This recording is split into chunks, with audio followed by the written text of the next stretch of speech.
Hey, ¿qué pasa, Calexico? Welcome back to the podcast. Like always, before we begin, I want to thank my sponsors. I want to thank Sergio and Jake. Thank you guys for being sponsors of the podcast. I also want to send a shout out and thank everybody that's, out there in the front lines, doctors, nurses, truck drivers, the kitchen workers at the schools, people who are stocking on supermarkets, the employees that, the cashiers and registers at the supermarket, the pharmacists, everybody working in pharmacies, making sure that we have our medication, all those teachers and staff that are, still out there trying to, they're making sure that our kids are learning and staying safe. Also want to remind everybody to, shop local. Right now our local businesses, Lean Our Help, those are probably some of the people that are being most affected with this, situation we're in. So, make sure you go online or give them a call, see if they're doing, pickups or, deliveries for food or, anything that you might need. But yeah, let's, we're going to get through this and, as long as we stay together and, help each other out. Today's guest is an amazing teacher from Central High School. She's a Stanford graduate. She was a CCTC teacher representative in 2014. In 2009, she became the National Board Certificated Teacher and member of the Board of Directors for Professional Teaching and Standards. 2007, she was named Teacher of the Year by the Association for School Administrators. 2015, she received Las Primeras Award, which is an award given by Latina leaders from MANA. And those are just a few of her accomplishments. Thank you, Mrs. Haydee Rodriguez, for being here today. Thank you. Thank you so much for having me. I said your name right, Haydee, right? That is correct. Yes. Yeah, I was like, is it in English or Spanish? But then I saw your bio on your Stanford, the Stanford website, alumni website, and as they, how they put how to pronounce the name. Yes. And I was like, oh, it's Haydee. I was like always saying it in English, Haydee. Well, and people call me Haydee because the name is actually a French. Haydee is how it's pronounced in French, and that was the original spelling of the name. But no, in Spanish, I'm Haydee. And, if people call me Haydee, that's fine. I respond to that, but I respond doubly to Haydee. So, is there anything else that I left off that you would like to touch about a little bit about yourself? No, that was very complete, and I'm very humbled. Thank you. And I'd also like to echo what you said, about the gratitude for all of the people who are keeping our community together right now. You mentioned the first responders, the doctors, nurses, and people who are on the front lines, the people at the grocery stores. And the people who are bringing the food to the grocery stores, delivering it, and in the fields, bringing our fresh produce and fruits. And I'd like to give a special recognition to the staff at my district, who I see pictures of them as they're handing out, our principal and vice principal handing out Chromebooks to the students who don't have them, and making sure that our students are fed and nourished. And I feel so, my heart swells with joy when I see everybody that's putting themselves out there to keep things together for us during this time. Yeah. It's both of us work in the education field. I'm a computer technician for Calexico High School. And we've been, making sure that us as techs, we were out there, cleaning the devices and getting them ready for handout. And I know our administrators were there and are still there handing out equipment for those who still need it. So yeah, it's really important that, kids have a way to communicate with, the teachers. And one of the main reasons why, I'm going to try and do a bunch of, interviews like this one today, where I talk to local teachers who are, kind of, dealing with this new situation we're in, this whole distance learning, just to make, to show kids, students and parents that, the teachers are there if they need them. I know that here at our district, we have, our nurses available, we have our counselors available. And I just wanted to make sure that people know that, you guys are working hard, everybody's working hard to make sure that, this distance learning really helps everybody out, and we don't fall behind. And if because something that we don't see is that for a lot of kids, school is a safe haven, and not having it there, it's kind of hard. So just want to make sure that they know that there's somebody there if they need the help. Absolutely. One of the things I wanted to ask you, how are you dealing? I know you're a really passionate teacher. You have a good connection and relationship with your students. How are you dealing with, the fact that you're not in the classroom, you're not with them physically? It is very, very hard for me.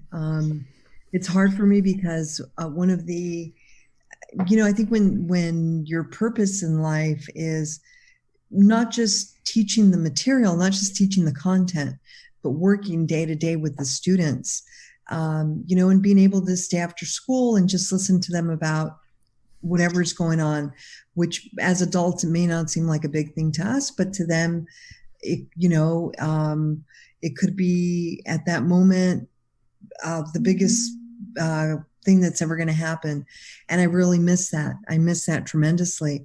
I miss seeing the kids in the morning, and just that environment of the school, watching them interact with each other, the way adolescents do, the smiles that they bring me, the humor, even when they roll their eyes, is that's kind of in their job description. Yeah. Whatever it is that they do, that's part of what keeps me going. And so it's, even though I know that they're there and they know that I'm here, it's incredibly hard to be distanced from them. It hurts. Yeah. You mentioned before we started recording, you were mentioning my toys in the back, and I in my office have a couple of toys that I've taken to my office, and that's one of the things that I miss, that I go to my desk, start doing my job, and I see these figures that kind of like take me back to when I was a kid and stuff like that. What are some of the things that you miss from actually being in your classroom? Physically being in my classroom, I miss the energy, because my classroom has a life of its own, and it's a very colorful place. There's a lot of natural light that comes in through my classroom, but it's the students who give it that energy. And thinking about, there's some things that are in my classroom that I'd like to go pick up that I need, for the work that I'm doing here. But it fills me with dread to actually walk into my classroom because of that lack of energy, like knowing that the students haven't been there. Yeah. It makes me really sad. Just imagining that emptiness.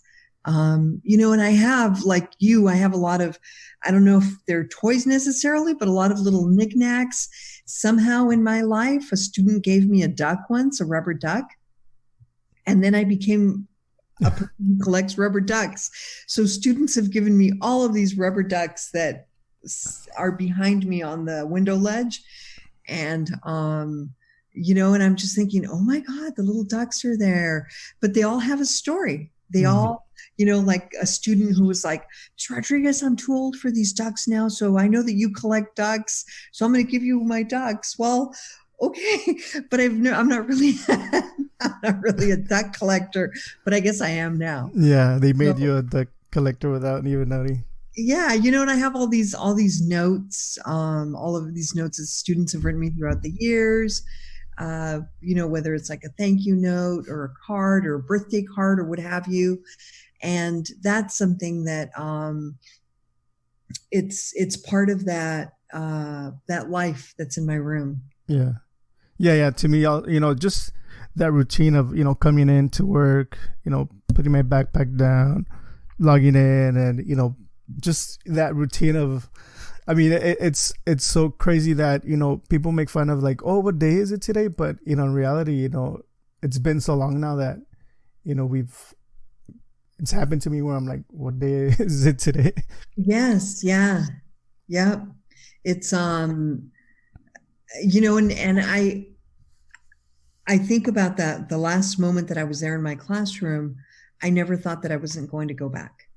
like, I mean, I will be back eventually, we'll be back, but I didn't think, so I don't even know, like, if I left that thing on my desk that, I thought, oh, I'm going to come back and get this tomorrow in the morning. You know what I mean? It's like, yeah, it's very strange. Yeah.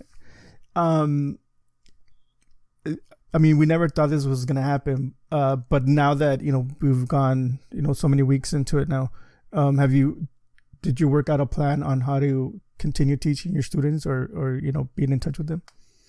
Well, so all of my students were already in Google Classrooms that I had created. I don't have a lot of access to technology when I'm on campus. And so, we have a few like little mini iPads in my classroom that my journalism students use for their newscasts. So I wasn't really assigning work in Google Classroom. Like they had turned in a few assignments, right? Mm-hmm. It was something that was just there in the background. I also have a few of my classes on Remind. And so that was a way of communicating. Now, I got pulled out of work a day early because I lost my spleen when I had a car accident a few years back. And so I'm immunocompromised. So the doctor told me when this pandemic started breaking out, he said, I need to pull you off of work. You can't be out, right? So like I've literally been isolated since then. I haven't been out in public.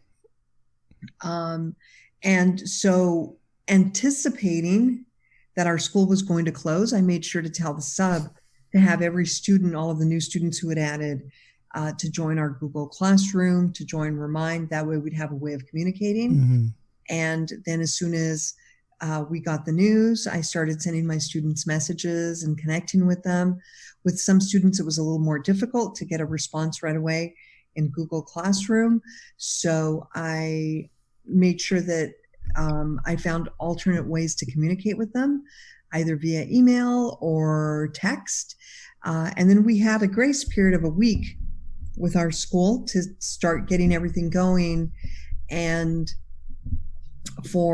because my classes, I teach AVID, journalism, and Success 101, but journalism and AVID are elective classes. So there's a little more freedom with the curriculum, right? Mm-hmm. As long as we're working on standards, if they're writing and reading and organizing, we can do some different things. So what I chose to do during that time is to make sure that they were processing, all of what is happening right now, that I was giving them a chance to process it, to get used to this new learning platform that we have, and just making sure that I connected with every student every day to see how they were doing, right? So, even though our kids spend a lot of time with technology, they're not necessarily tech savvy in an online learning environment. And that's been part of the bridge that we've had to cross, right, is to let them transition. But one of the things that I have found is, we're creating learning opportunities for them that are, I believe, from my meetings that I have with my colleagues, especially my AVID colleagues, learning opportunities that will really help them grow and learn about the world and themselves as they're going through this process. But I'm also finding that we're also trying to help them get a little organized too, hopefully, because, when students had a routine that was all laid out for them at school, they didn't really have to think much about it, right? Like, I'm going to go to my first period class. I'm going to go to my second period class. And now what's happening with a lot of my students is what happens to people when they first go off to college. They have a lot of free time that they don't, I mean, it's not really free time, but they think they've got free time.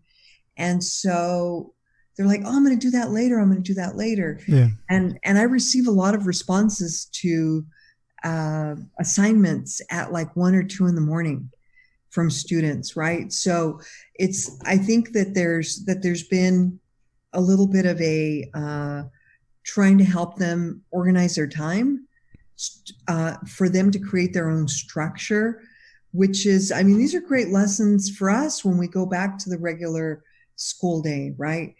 To make sure that we're helping students organize their own time. Yeah. And that's something that we do in AVID. They have their agendas. They have this is what I need to do, right? And we're very conscientious about them organizing their time.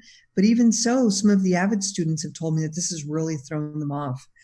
And you know what I think we need a lot of, Jose, is just to be very patient and graceful in the way we all deal with ourselves and with the students during this transition.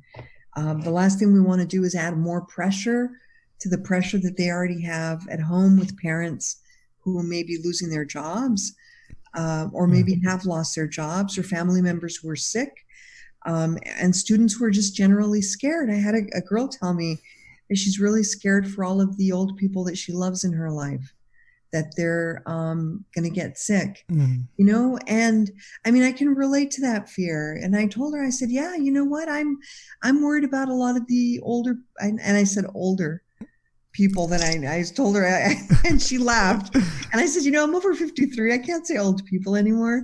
So anyway, but you know, it's really important for me that they know that I'm here for them. That's that you know, the connection, the computer connection is great. Have them do their work, have them be enriched, have them make sure that they all have access to the opportunities that we're providing, but to make them want to look forward to come to school when we're back in, you know, the brick and mortar setting, and that they're ready to learn, and that they feel that they trust us. That's my most important objective throughout all of this.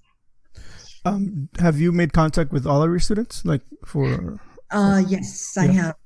Mm-hmm. And the ones who didn't respond through Google Classroom, which was a small percentage, I figured out how to get a hold of them. And, you know, it just so happened that like some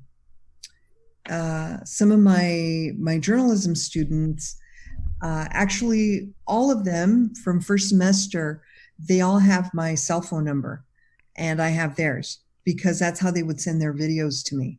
And so, you know, I've been in contact with all of them via text, and have been able to facilitate, you know, some students who teachers weren't able to connect with them. They asked the counselors didn't have numbers for them, but I happen to have their contact information. And so, you know, it's just, we're all relying on each other right now at our school to make sure that our students don't fall through the cracks. Yeah. Have any parents reached out to you? I've had a few parents reach out, but it's mostly been actually related to the AVID field trip that we're going to be doing. Not necessarily in our classes. One of the things that we were able to put together when we first started going online was a video from a lot of the teachers and a lot of the staff at Central telling the students that we missed them, and, you know, that we were there for them, and that we were planning their learning, and we were going to do the best we could, and sent it out to all of our community. And I've received a lot of thank you messages from parents regarding the video. But otherwise, academically, not so much. The AVID trip and that video have prompted a lot of discussion. Okay. Yeah, I know that here in Calexico, they've been doing like little caravans where they drive around, you know, the community, and then videos as well. For those that, you know, have a little bit more of a bigger community to kind of reach out to, they just make videos instead of doing the caravan. Right. Knowing that next year we're gonna, you know, have kids that missed, you know, couple of months of school, how do you think we should, you know, address, especially in the you know, like elementary, you know, grades, how should teachers address, you know, how are they gonna, what's some of the, I don't know, like it just to me as a parent thinking of, you know, my son missed so many months of school, he's going into 6th grade, how is it gonna impact them, or how are teachers gonna address that, you know, coming into the next year? So one of the things, you know, ideally, students have an opportunity to read at home and keep their mind intellectually challenged at home, right? That's the ideal situation. Is that the reality? Maybe not, right? Because not all parents have the time, especially if they're out there on the front lines right now as essential workers. I have the time to sit down and encourage that type of learning. So that's what we're doing as teachers, is keeping our students' brains curious and operating, so that when they come back in the fall, they may have a few gaps in the knowledge that they should have gotten. But if we've developed some habits of mind, whether it's inquiry, curiosity, persistence, right? If they come in with those habits of mind, they'll be ready to learn. And then as teachers, that's where we have to be diagnosticians and make sure that we are able to precisely, which is a habit of mind, by the way, precision, that we're able to precisely identify the gaps. Like this child has a few gaps in math that we really need to work on. And it'll be incumbent on all of us to make sure that if kids do have gaps, that, we have after school tutoring that, and I don't have any doubt either that our State Department of Education, our governor, are very aware of this and the potential ramifications of the school closures, and that they will adopt a lot of plans, and probably, with as funds permit, we'll make sure that there are funds available so that the students get what they need. But one of the things that I'm finding, a lot of my students are telling me how much they appreciate school now, how much they like, gosh, I didn't, it's like a relationship, right? I didn't know what I had until it was gone. Exactly. And so they're really starting to appreciate learning and school. So my hope is that the majority will come back with that attitude of like, yeah, this really is a privilege. This really is something that I'm going to take advantage of, that I'm here. One, and two, if we all, and there are teachers doing different things, very creative ways of reaching the kids. But if we're all connected to them in a way that they don't give up on themselves, and they don't go, this is, this is too much work, right? Because there's that problem too. That it's too much work and they just quit on themselves.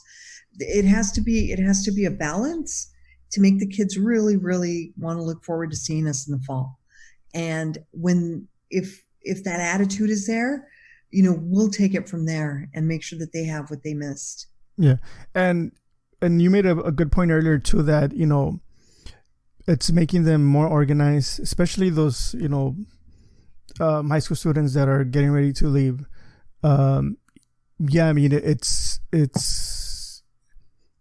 It's hard, like not having that person, every day telling you, hey, this is due tomorrow, or this is due to next month or whatever. When you're doing it at home on your own, that, you could easily tell your parents, oh yeah, we don't have any work, but that you have to turn it in. It makes them more responsible.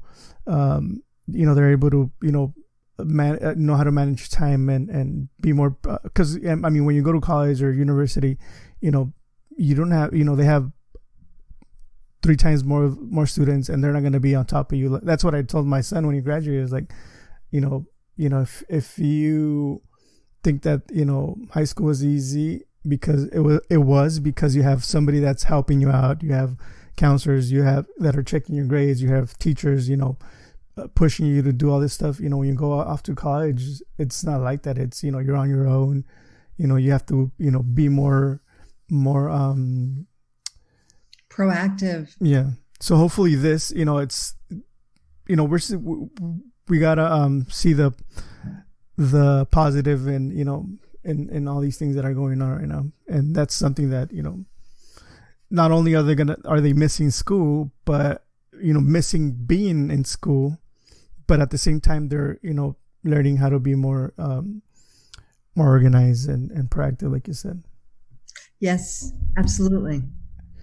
If there's any of your students or students in general, watching or listening to this, what would you like to tell them or, have them hear from you? Like, wow.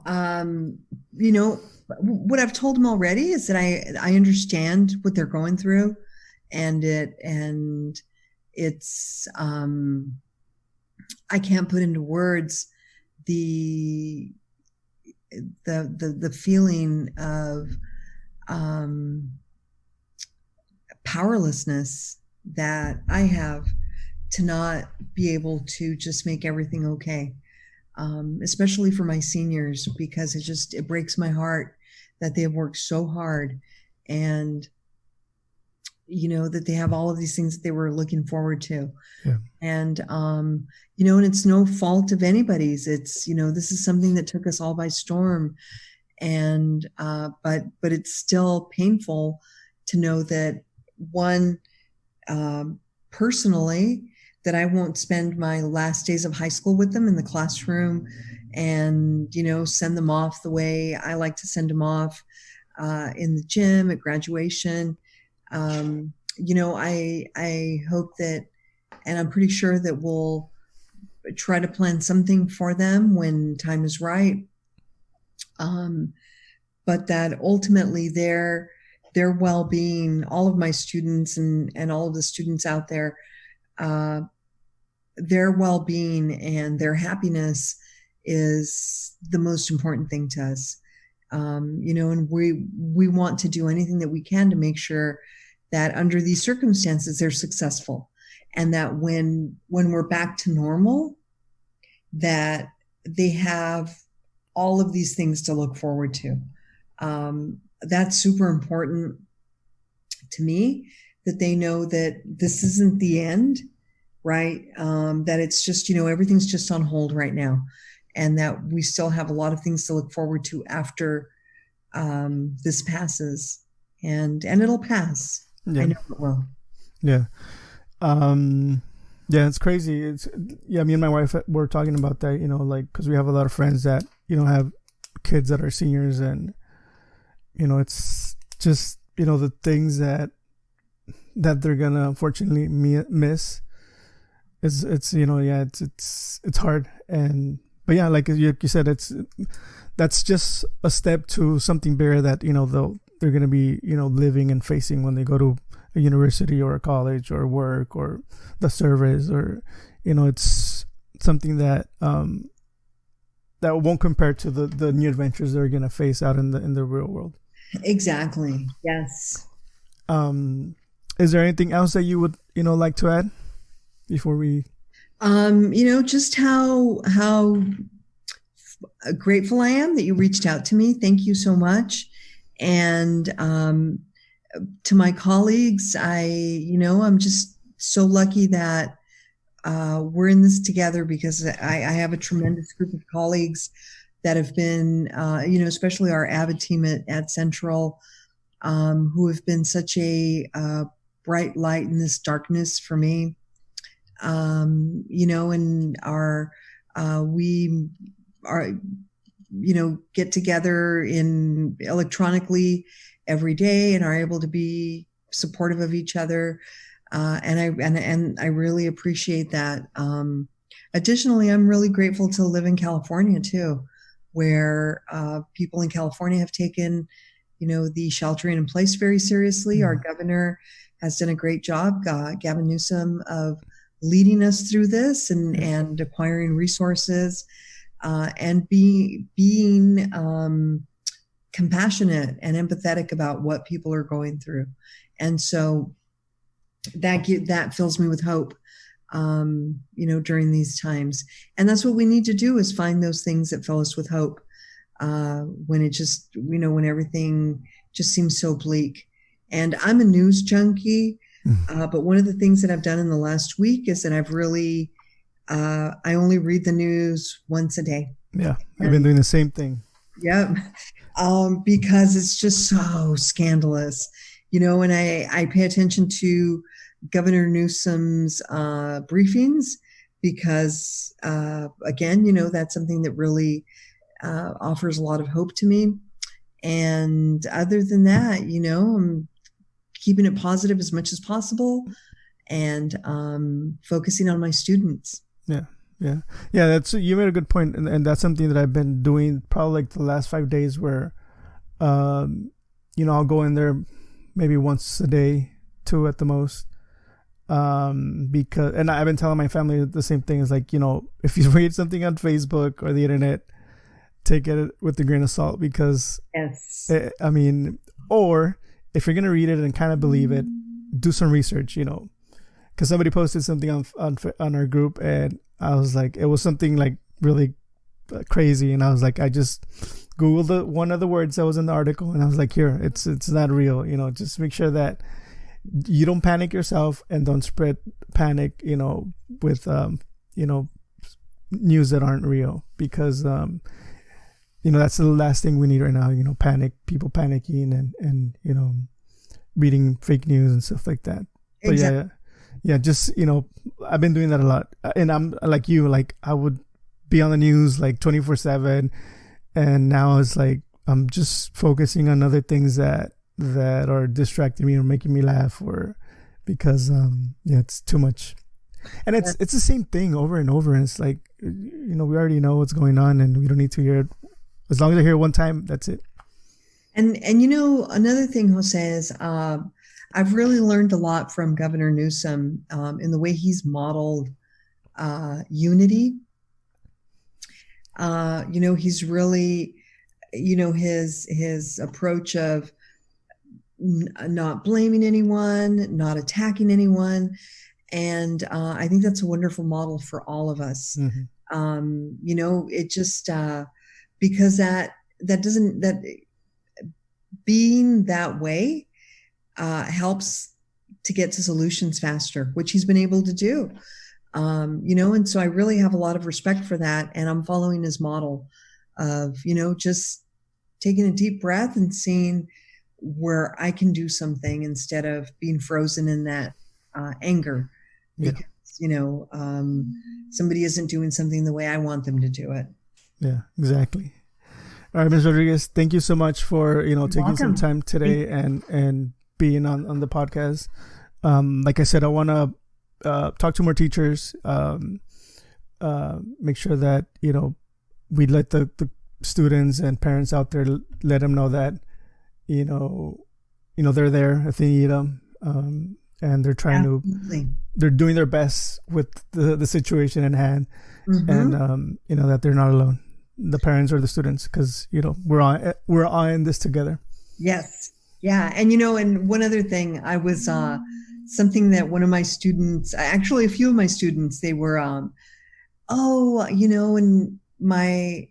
my teachers don't respond to me unless I send them a private message.